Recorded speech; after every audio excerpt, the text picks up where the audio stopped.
Tem um trecho do seu livro, Dom Damasceno, muito bonito, onde o senhor transcreve uma fala de Dom Newton sobre os primeiros anos da igreja em Brasília. Queria relembrar aqui um pouco de como foi essa fala. Eu queria ouvir do senhor o que essa mensagem passa, né, de importância, tanto para você quanto para a história de Brasília. Dizia Dom Newton dessa forma: a nova capital foi batizada, ele enfatiza, né? Certo. Batizada dia 3 de maio de 57, foi crismada em 10 de junho de 1962 e fez a sua primeira Eucaristia na missa do Congresso Eucarístico Nacional em maio de 1970. Certo. É uma imagem muito bonita, né? Dom Newton comparando, digamos assim, a presença, né, da igreja em Brasília, né, com os 3 sacramentos da iniciação. Aqueles 3 sacramentos que constituem o cristão, né, membro da igreja, pelo batismo, pela crisma e pela Eucaristia. Sobretudo o batismo e a Eucaristia, mas também a crisma, que completa, né, digamos assim, aperfeiçoa, né, o batismo. E então, Brasília também, a semelhança, digamos assim, do descobrimento do Brasil, né, aqui estava a presença da igreja desde o início, como também no Brasil. Nós sabemos que o descobrimento do Brasil começou com a primeira missa do Frei Henrique Coimbra, né, lá em Porto Seguro. Então Brasília foi batizada, segundo o Dom Newton, usando essa imagem muito bonita, né, com a missa celebrada pelo cardeal Mota, né, arcebispo de São Paulo, em maio, né, no dia 3 de maio de 1957. Então Brasília tornou-se cristã, vamos dizer assim, né, tornou-se batizada, né, abençoada por Deus. Depois, em 1962, ela foi, como diz o Dom Newton, recebeu a primeira Eucaristia, né, em 62. E em 70, ela foi crismada com o Congresso Eucarístico de 1970, que foi presidido, esse congresso, pelo legado pontifício Dom Eugênio de Araújo Salles, que era arcebispo, né, de Salvador, na Bahia. Depois tornou-se arcebispo da cidade do Rio de Janeiro. Então, a crisma justamente acontece nesse momento em que Brasília já está, de certo modo, consolidada. Nós estamos aí falando de 10 anos, né, após a inauguração da capital e também a inauguração da arquidiocese, em 1960. Então, 10 anos após, Dom Newton vê Brasília, de certo modo, já consolidada, conseguiu, né, organizar um congresso eucarístico nacional, portanto, um acontecimento de repercussão nacional.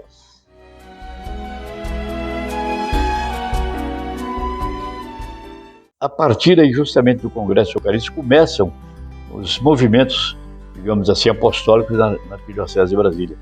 É o início do cursilho de cristandade, entende? Aí começa o Serra Clube, né? Esse movimento que trabalha a serviço das vocações, né, sacerdotais. Aí começa também a origem do Eureka, nesse período, mais ou menos. O fortalecimento de vários movimentos, entende? O encontro de casais com Cristo, as equipes de Nossa Senhora que chegaram aqui em 68. Então, está havendo um grande surto assim, de movimentos religiosos, apostólicos, além dos colégios, né, de religiosos, de padres e de irmãs, que também já estavam aí em Brasília, consolidados em Brasília, de modo que Brasília já tinha o seu seminário menor também funcionando, inaugurado. Brasília podia ser vista naquele momento como uma igreja já, de certo modo, consolidada no Distrito Federal, entende?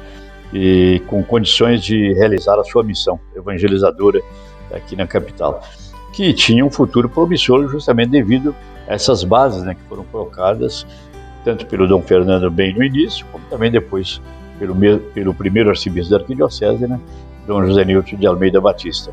De modo que Dom Newton olhava já para o futuro com muita esperança e com muita confiança, de que a igreja estava consolidada e, portanto, tinha um futuro promissor também na capital.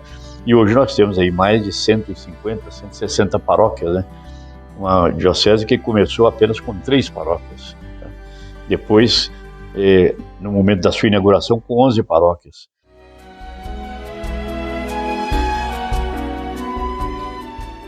A forma que que o povo antigo demarcava as terras era fazendo um X ou uma cruz, né?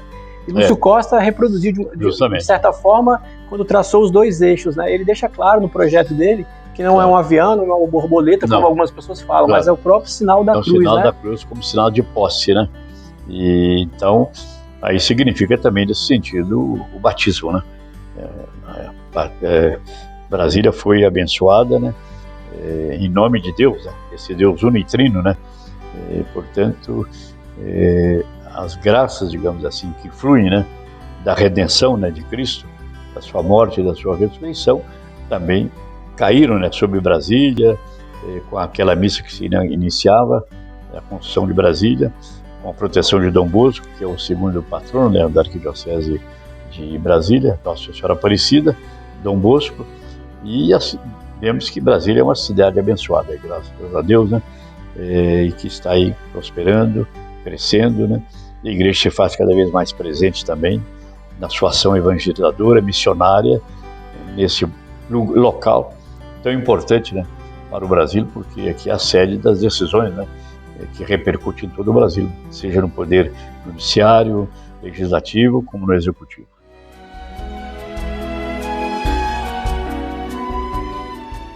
Para finalizar, eu gostaria de deixar em aberto para o senhor uma fala a respeito de alguma curiosidade de Brasília, algum assunto que o senhor, talvez até uma prévia do próximo livro, alguma coisa que seja curiosa para que a gente saiba da história da igreja de Brasília, que foi contada ou que não foi contada, alguma coisa que no seu coração o senhor tenha vontade de dizer para a gente.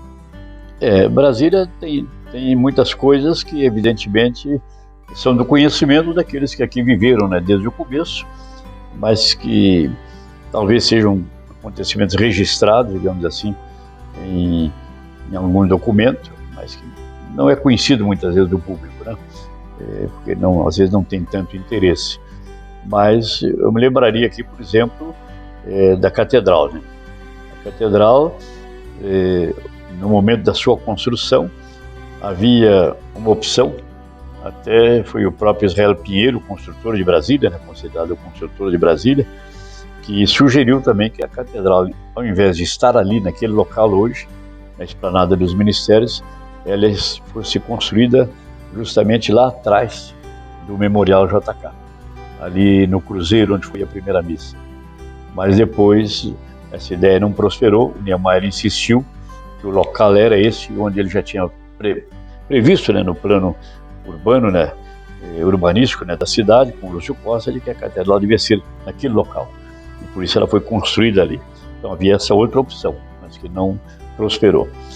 Depois é importante aquilo que você falou, que as pessoas imaginam, né, cada um interpreta a forma da catedral segundo a sua imaginação, segundo o que aquilo inspira ele no momento, né?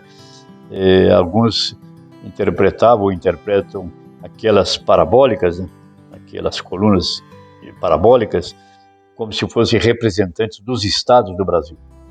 Mas não é, porque, primeiro, que ali nós temos 16 colunas e o Brasil tem 27 estados, né? Outros interpretam como sendo as mãos postas que se elevam a Deus, né, para louvar, para agradecer, que é uma interpretação também muito bonita, muito significativa. Mas, segundo o Dom Newton, o Niemeyer, né, que é o arquiteto da catedral, que ele considera a obra mais bela, mais bonita, feita por ele, ele interpreta a catedral, ele quis significar com a catedral a tenda, a morada de Deus entre o seu povo.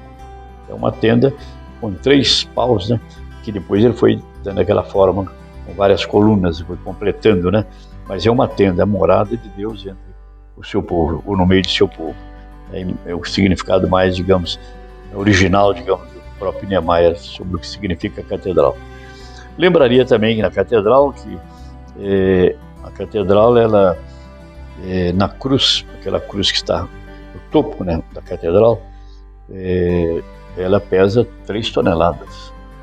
Ela é de aço inoxidável maciço, feito pela Companhia Siderúrgica Nacional. E naquela cruz, o Dom Newton, antes de levantar aquela cruz e colocá-la lá, naquele topo da catedral, ele tirou a sua cruz peitoral e soldou a sua cruz peitoral na cruz, de modo que Se a gente pudesse se aproximar da cruz, né, ver a cruz, nós vamos encontrar essa cruz peitoral que está lá, soldada, que é a cruz do Dom Nilton, né, que ele retirou do peito e mandou soldar ali, como significado de que a catedral é a igreja-mãe, né, de uma arquidiocese, de onde brotam, ou de onde surgem as demais paróquias, né, como que vão se desmembrando nela, da catedral e formando outras paróquias. Então ela é a catedral, ela é a igreja-mãe, né, é a sede ali do arcebispo, né, da arquidiocese.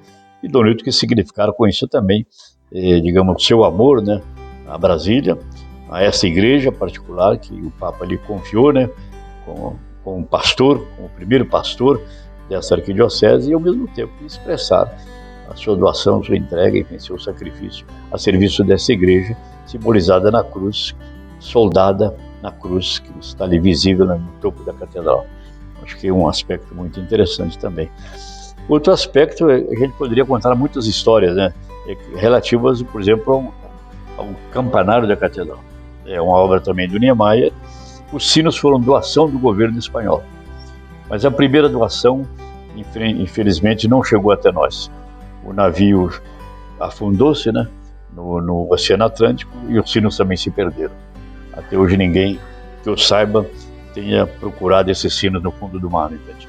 Então o governo espanhol, claro, para cumprir a sua promessa e seu desejo, né, fazer essa doação, fez uma segunda doação, de modo que os sinos que estão aí na catedral, no campanário, são de uma segunda doação do governo espanhol ao governo brasileiro, né, a Igreja de Brasília. Então, muito obrigado, Raimundo, pelas suas palavras. Tá, obrigado pelo seu sim, pelo seu acolhimento tão simpático com a gente, por esse registro que o Busca Santa está fazendo da história de Brasília, da sua história, da história da igreja. Tão importante que os leigos façam, mas que também é um conteúdo que vai servir para leigos, vai servir para sacerdotes, para os religiosos, para todos que estiverem assistindo a gente. Muito obrigado, então, a sua bênção. Eu agradeço justamente ao grupo aí, né, Busca Santa, né, que eu não conhecia, tive o prazer de conhecer agora nesse momento, e também felicitá-los pelo trabalho que estão fazendo a esse grupo, né, de evangelizar através dos meios de comunicação. Hoje, muitas vezes, a gente só chega às pessoas através dos meios de comunicação. Então, parabéns e obrigado também pela sua oportunidade que me dão de poder me dirigir a um público certamente grande, né, que vai nos acompanhar, né, através desses meios, essa nossa pequena entrevista aqui na minha casa. Então, muito obrigado por essa oportunidade. Nós que agradecemos ao Raimundo Damasceno. Muito obrigado. Salve Maria, Mãe de Deus. Salve Maria. Amém.